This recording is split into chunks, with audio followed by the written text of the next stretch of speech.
Hello and welcome to English 7. I'm your teacher, Mrs.I, and this year proves to be one of the most interesting years we've ever embarked on. I've been teaching for 16 years now, and surely this year is going to be a year like none other, but I'm very excited about all the different uses of technology that you'll be experiencing throughout the year. One of the very first things that we'll be doing this year when we start is reading a piece of flash fiction, which is a story so short that it can be told in a flash. So there are always stories that are about a page or less. And in that short story, Toasters, we'll be using that to launch our small moment rating unit.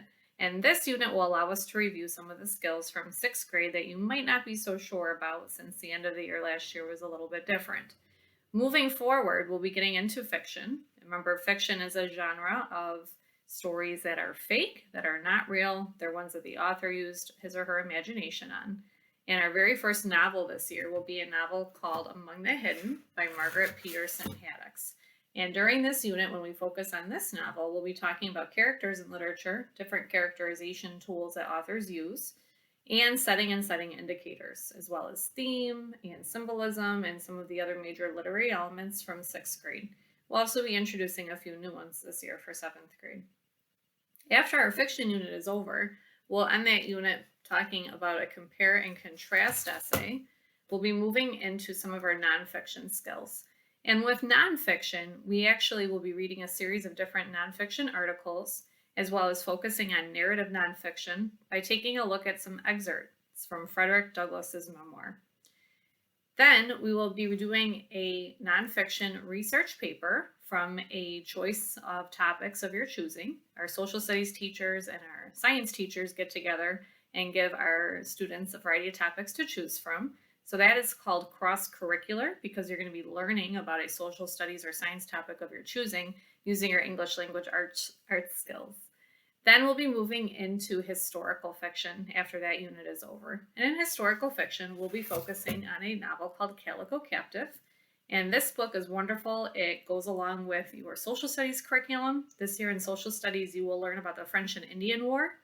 Calico Captive picks right up on that learning from social studies by taking us into the world of a young girl named Miriam.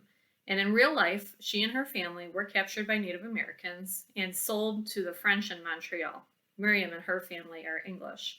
In social studies, you'll learn that the French and Indian War was fought between the English and the French. The author uses his or her imagination to bring this real life story to paper, and this is called historical fiction, when something's based on a true story, but the author does use his or her imagination. After that unit, we move into our final unit of the year, and in that unit, we focus again on fiction, but this time a specific genre of fiction called dystopian fiction. Dystopian fiction is, again, a story that is fake that the author made up, but it's a story that takes place in the future, and the author uses his or her imagination to create an imperfect future. Usually dystopian fiction are stories that start off thinking that the world is great and everything is fine, but then there's some sort of plot twist in it, and the main character finds out the truth of this world and has to fix or change it to make it better in some way. And that brings us to our last novel, The Giver.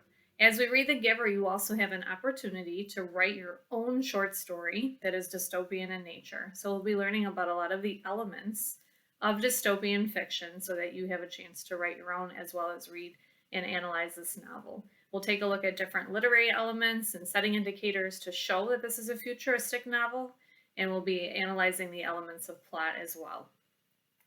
That will move us right into the end of the year, and that's seventh grade English. Can't wait to have you.